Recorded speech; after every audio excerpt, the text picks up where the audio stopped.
coverage a little bit thinner than you probably would like for spring. But do you feel like that is an opportunity to kind of see how far along some of those younger guys have come so far? Yeah, it's kind of a dream opportunity for those guys because they're having to take accelerated reps every day, and there's a lot more pressure on them having to run with maybe the ones or the twos, and they expected not to have to do that. So, I think it's a great thing. You never want your older guys or your returners to have the spring off.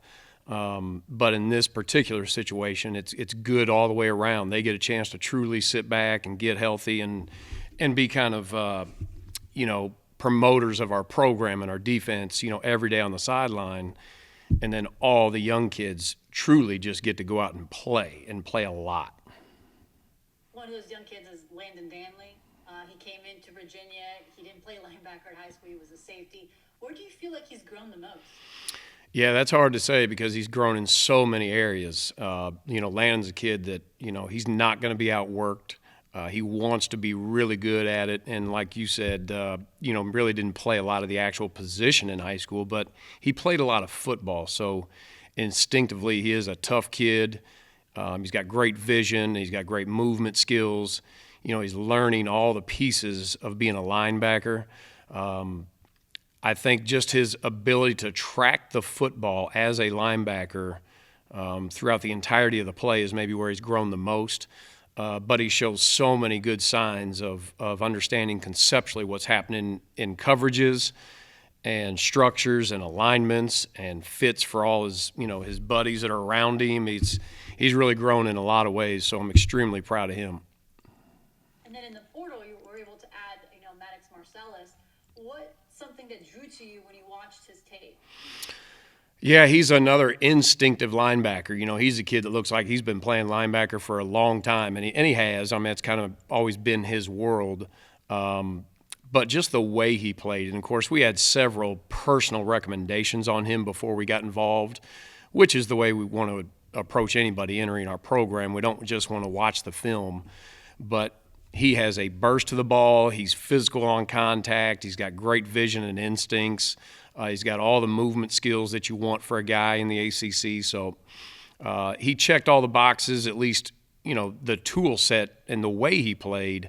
But more importantly, it was all the people that we had connected to him that highly recommended him off the field. So, yeah, he's been another pleasant surprise. Jason Hammond was one of those, correct, that was connected to Maddox. They played together when they were young. Yeah, he was one of them. Certainly, the players have their own kind of network of helping each other. And so, Jason, I know, kind of reached out to him. But and you always want to listen to your players because if they want to play with a guy, that means the guy probably plays hard and cares about winning. And certainly Jason's a great representation of our program, so he knows what we're looking for. But there was a lot of coaches and other people that knew the family and that kind of thing that really vouched for the way Maddox approaches the game and who he is as a person. So, yeah, everybody involved, it was good. Thank you. Hey Mike, I guess because you're getting a look at some of these younger linebackers, do you feel that the depth is going to be even better than it was this past fall? It's nice to have three. I'm sure it's even better to have 4 or 5 if you can. Well, and I think that's, as a position coach, that is always your goal, is to create just competition through depth.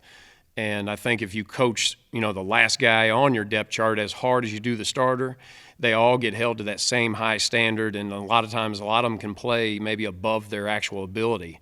And that's always your goal, is to create that.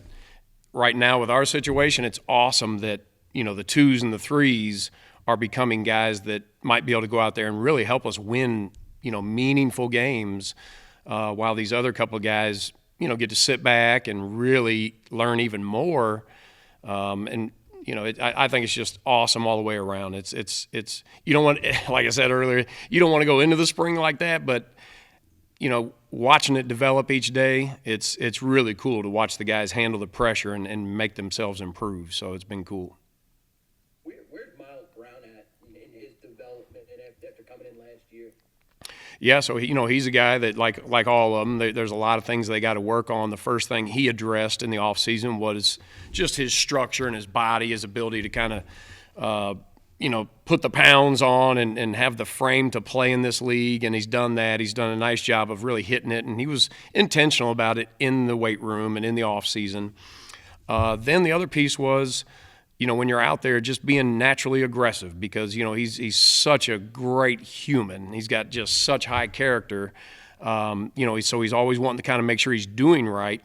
But sometimes as a linebacker, there's some times when you may mess things up, but if you're aggressive doing it and you play through people, you can kind of cover up your own mistakes. So he's learning that, and he's done a good job with it. He continues to battle little nagging things that hopefully by the end of spring he can kind of recover from and have a good healthy summer coming in. I know Trey's not practicing, but I'm curious your opinion. He played really well the second half of the year. I think double-digit tackles at Clemson, the interception at Notre Dame comes to mind. Like, what in your opinion made him so productive as kind of the season went on and he looked more and more comfortable? One, I don't know if there's a higher character individual as far as the way they try and carry themselves and the amount of confidence they exude, and he's extremely competitive, extremely smart, so he's a guy that maximizes his ability before the ball's even snapped, and he tries to be a perfectionist and holds himself to a high standard. So those kind of kids are always going to self-improve, and regardless of the environment around them, they find ways to figure it out and make it right. And I think as you watched, like you mentioned, as the season went on, he got even more consistent. And that's what I'm always looking for is, those guys that are naturally tough and smart and violent, well, can they do it consistently? And that's what you started to see out of Trey as the season went on. And eventually, you start making plays. You start putting yourself in such good positions that you're going to make plays because you're so in tune with the flow of the game and all your pre-snap reads. So, he's a guy that truly maximizes all of that. Gotcha. And I know Cam was one of your guys' better pass rushers. It turned out to be last year. Excellent blitzer. How does that work this coming season when you guys are bringing in some additional talent to help off the edges? Can you work both still? Can you have it coming from all different directions? How can that work for you guys? Well, I can tell you Coach Rudd's going to figure it out. I mean, he's going to find a way that all you have to do on our defense is show that you can do things. And, Cam's a guy that can do multiple things. So we ask him to do multiple things. You'll see him coming off the edge. You'll see him dropping deep in zone or covering people in man that maybe other guys can't. And I think we're developing a few others that can do those similar things. So, yeah, it wouldn't be beyond our imagination to see, 2 or 3 or maybe more of those guys doing different things in different packages throughout the season. I was going to ask, can any of your guys help at the spur or nickel if you guys need it to? I know the numbers are a little thin there too. They are right now, and actually we've had to rotate a lot of the linebackers out there, just through the spring, and fortunately they understand conceptually what's kind of going on and where those pieces are, what that guy's trying to get done. So they're out there, and you got to modify some things to make sure those guys are always in good positions, no matter what the call is. But yeah, there's probably 2 or 3 in my group that might be able to go out there and function and do a lot of things out there. And there may be packages where they have to do that, but I would imagine as a lot of the secondary guys start, coming off the shelf and getting healthy, that most of my group will come right back into the box. Fair enough. Thank you. Mm-hmm. Coach, just personally, you going into your second full season here, how much more comfortable are you with the coaching staff and Coach E, and how have you seen that trickle down with your position group specifically? Yeah, extremely comfortable, and that's where, I myself and anybody that's coming into any new situation, you want to get there as quickly as you can, but you almost have to go through a full cycle, a yearly cycle, to just kind of know what's coming up next and how it's really supposed to be done and what the expectation is. Certainly I got comfortable with the people quickly here. They're just tremendous people all through our program, but you wanted to figure out the process and the language and just the timeliness of what needs to be done and how and when. As I go into this spring now, it's crazy because this is about when I rolled in here last year, somewhere in these weeks here. But now I'm not wondering when the next meeting is or what's up tomorrow or what's the standard for this. now it's actually laying that expectation out for my guys so that they know that I know, and now you can actually hold them to that standard. And so it's just kind of having the ability to kind of foresee what's ahead, especially in the near future, and what's coming up the rest of this week and next week, and what does spring recruiting look like, and all those things. So yeah, just having a comfort level where I'm at now, it's definitely better. One more question for me. Stevie Bracie was hurt last year. How did you feel? You've seen him come back in the spring. How's he looked? And how much has he kind of taken that year last year and really worked on improving some of his things? Yeah, and Stevie, he's such a unique situation because of some of the things you mentioned where, he's an older guy that had played some.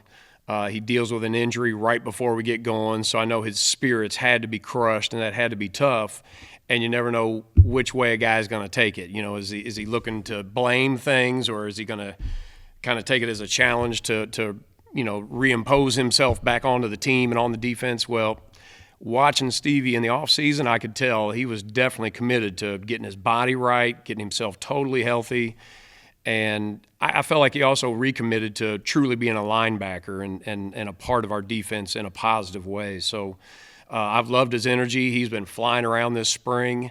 But he's rusty like anybody that hasn't played. When you take that long off, even if you kind of know what you're doing, you got to make your body do it, and you got to do it at a pretty high level. So it's been cool to watch him because he's got great energy. He's influencing guys by the way he plays, and he's been positive. So now he's got a lot of things to work on, but I'm pleased with what he's done this spring so far.